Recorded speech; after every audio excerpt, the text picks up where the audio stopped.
Là, vous êtes à la fabrication d'un couteau. Ouais, des couteaux de table d'office que j'ai forgé hier. Vous êtes coutelier depuis longtemps?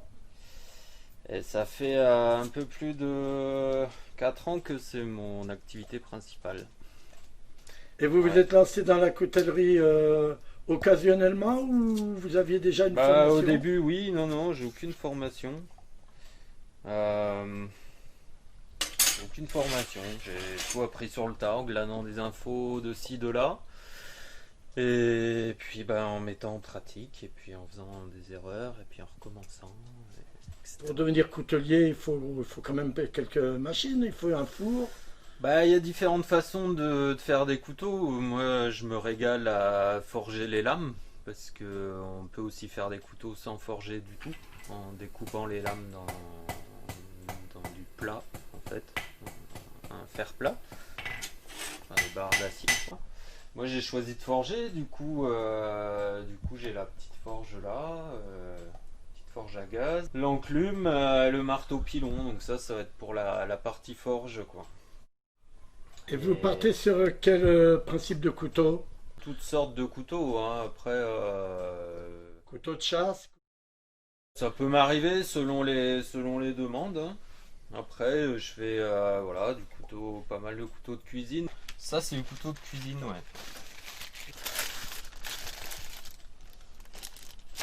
Ça, c'est de l'if, ça, c'est de la racine de bruyère, ça, c'est de l'olivier, et ça, c'est du buis. Qu'est-ce qui se travaille le mieux de ces Le cartes? mieux, il y a pas de mieux ou de moins bien. Chaque bois, c'est différent. Préfère les bois plutôt durs, quoi. Ouais, lequel À serait le plus travailler. dur pour vous à Ouais, c'est la travailler? bruyère, là. La bruyère est Ah très ouais, dure? ouais, ouais, très dur. Par exemple, la bruyère, là, j'ai rempli des fissures avec du laiton. Des petites fissures, là, toutes fines. Voilà, ici, Ouais. là, tac. Après, là, il y a des trous, bah, je les ai laissés, hein, c'est pas... Non, moi, je trouve que ça... Il y a certaines imperfections, entre guillemets, qui vont participer à l'esthétique du couteau, quoi. Puis à lui donner une touche de caractère supplémentaire. Je fais que des pièces uniques. Après, si on me commande un service de couteau de table, je vais les faire, mais ils seront pas identiques parce que je travaille pas avec des gabarits, quoi. Et vous avez de la demande, un 22. couteau de chef? Ça arrive, c'est pas moi la plupart de mes commandes, c'est sur du couteau pliant, couteau de cuisine, beaucoup de couteaux pliants avec divers systèmes de verrouillage. Et voilà, donc oui, je peux faire toutes sortes de couteaux, ouais. Une fois que vous avez la lame, vous travaillez le couteau combien de temps environ pour arriver Eh à un ben, tout résultat? va dépendre du couteau. Voilà, c'est-à-dire. Parce qu'entre un couteau comme ça, où je vais mettre au total sur un couteau comme ça, il y a à peu près 2h30 de travail, 2h30, 3 heures. Sur un couteau pliant, ça peut un pliant à tire-bouchon avec des systèmes particuliers. Je vais travailler une semaine dessus. Donc on est quand même sur. Il y a une marge, quoi, selon le type de couteau qu'on fait. Couteau qui se plie, couteau de poche, voilà, avec une variété de systèmes. Des variétés au niveau des lames aussi, parce que là on a des lames sandwich avec des flancs en vieux fer et une lame en acier carbone. Ça, c'est une lame en acier homogène. Là on a un autre sandwich avec un autre type d'acier sur les flancs. Ça, c'est une lame en damas. Encore un sandwich et encore une lame en acier homogène. Et vous travaillez le manche, vous le travaillez en quel bois? Ouh, beaucoup, beaucoup. J'ai beaucoup d'essence de bois. Du bois, j'en ai un peu partout là. J'en récupère beaucoup autour. Du chêne, du châtaignier, du buis, de l'orme, de l'érable, du nerprin, de l'olivier. Non, j'ai une Toutes liste. sortes de bois. Ah, il faut juste qu'il soit assez dense, assez dur, quoi. Et puis pour l'esthétique, peut-être vous choisissez un bois différent, non? J'ai des morceaux de bois qui sont très très communs, mais qui vont avoir une esthétique hors du commun parce que justement, je vais chercher des pièces de bois qui sont assez torturées. Et après, la façon dont je vais le scier, ça va mettre en valeur ce bois qui va être un bois très commun, quoi. Ça, Différent. c'est de la corne de bouc d'ici, celui-ci là. Donc la corne, je la travaille aussi, je pars de la corne brute, hein. Voilà, ça c'est une corne de bouc, mohair. Après, je la coupe en tronçons. Ensuite, je vais plonger ça dans l'huile bien chaude, mais pas bouillante. La corne va se ramollir, à ce moment-là, je l'aplatis sous presse. Oh là là. Et, Elle ne casse pas la corne? non, c'est de l'ongle, hein, c'est de la kératine, donc c'est comme nous quand on prend un bain, les ongles deviennent plus mous. Oui. Là, dans l'huile très chaude, hein, on va être dans une huile à 80-90 degrés, donc elle n'est pas en ébullition encore. Faut faire attention pour pas frire la corne. Faut pas faire attention de ne pas être trop chaud, mais du coup, elle se gorge d'huile chaude et à ce moment-là, elle devient assez molle pour être aplatie. Ouais. Ça se travaille comme du bois. Ouais, c'est pas le plus agréable à travailler, hein, puisque ça sent très fort, hein, quand on la travaille. Et pour retirer l'odeur, la présenter au client. C'est pas le après. fait que ce soit du bouc, là elle sent Oui. rien. C'est quand on la travaille et qu'elle chauffe, quand on la ponce et tout. Après, une fois fini, ça sent plus. D'accord. Vous faites ça depuis combien de temps, vous me dites? 4 ans? Ça fait plus de 4 ans que je suis professionnel, on va dire. Après, mon premier couteau, je l'ai forgé en 2011. Voilà. Et vous avez l'intention de continuer tant qu'il y a de la demande? Ah bah tant qu'il y a de la demande et puis tant que je m'éclate à faire ça, quoi. Voilà. Le jour où si un jour je prends plus de plaisir à faire les couteaux, ben, je passerai à autre chose. Et de faire des expositions dans des villes où Ah ou ben, autres. sur des salons, hein, j'en fais sur des salons spécialisés. Vous Bon, en avez un cette privilégié? année, ça a été particulier. Ouais, sinon, il y en a un que j'aime particulièrement qui se trouve dans le Larzac, à Sauclière, qui s'appelle Fer et Lame, qui est un salon, qui est plus qu'un salon parce que c'est un week-end autour du cheval et du couteau, qui se passe au domaine de Gaillac, qui est un élevage de chevaux espagnol, si je dis pas de bêtises. Et du coup, c'est très très convivial. Les gens viennent en famille et puis il y a une super ambiance. C'est très agréable. Comment vous avez venu l'idée de concevoir cette petite machine qui est une... Eh bien, c'est une forge à gaz. Après, je participe à un forum qui s'appelle Forge FR, où on est beaucoup de forgerons et beaucoup de couteliers. Et du coup, voilà, c'est en discutant avec les copains de là-bas que cette idée est venue. Donc, c'est une forge très particulière. C'est Marc-Henri, un copain qui faisait de la fonderie d'art. Il utilisait cette matière, c'est une céramique réfractaire au zircon. Donc, il l'utilisait pour ses moules, pour le bronze.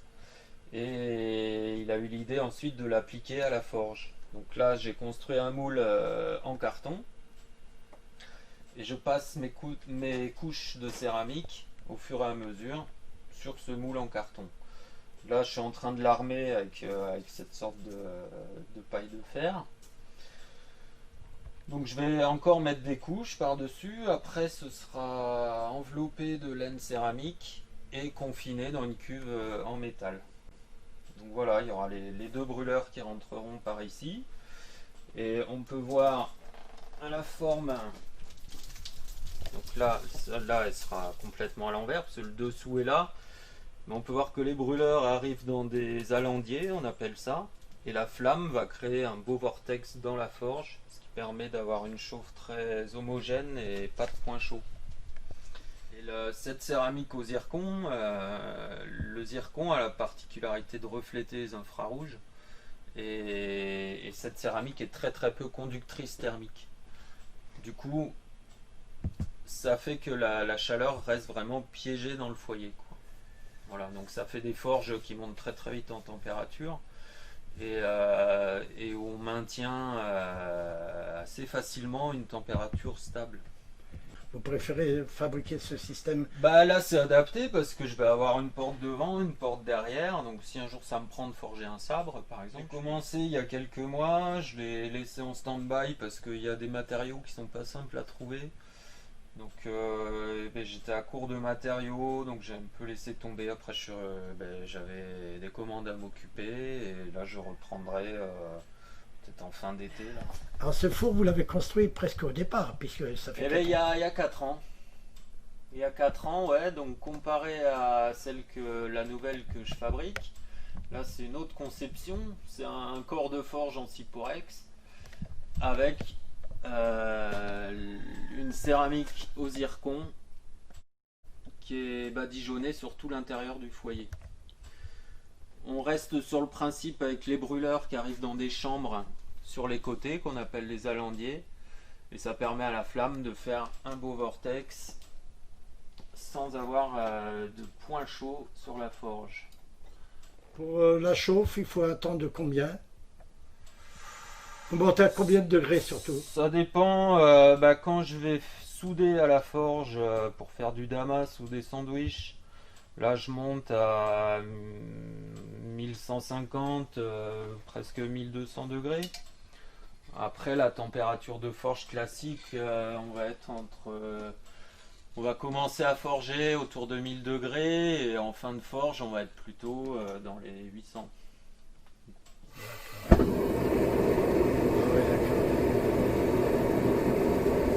voit bien le vortex, la flamme qui tourne. Ah ouais, c'est ce que je vois.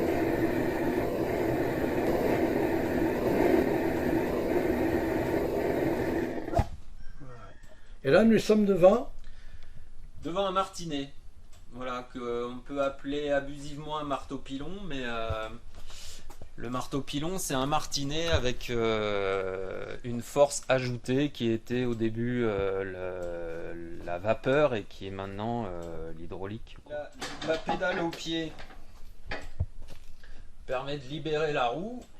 La roue, ça libère la roue et ça tend la courroie. Donc plus on va appuyer fort et plus ça va taper vite. D'accord, ok. Et voilà, ça monte et ça descend. Juste une petite parenthèse, les lames, l'épaisseur. Quelle est la lame recommandée? Les épaisseurs de lame sont de Eh combien? bien, tout dépend de l'utilisation du couteau. Un couteau de cuisine, on va être au milieu du dos de la lame, on va être sur une épaisseur maximum de 2 mm. D'accord. Après, sur un couteau, ce qu'on appelle un couteau de camp, ou qui vont plus être des gros couteaux pour couper à la volée, là on peut avoir des lames qui vont faire peut-être 6 mm à l'emmanchure. Tout dépend de l'utilisation qu'on veut faire du couteau, quoi. Et toutes les lames sont en acier, Ah oui, oui, oui. Ouais, systématiquement. ouais. Ah oui. L'inox et ça, non, vous ne faites pas, vous faites que l'acier. Non, ouais, je travaille que les aciers au carbone parce que les inox, les traitements thermiques des inox seraient assez compliqués avec le matériel dont je dispose.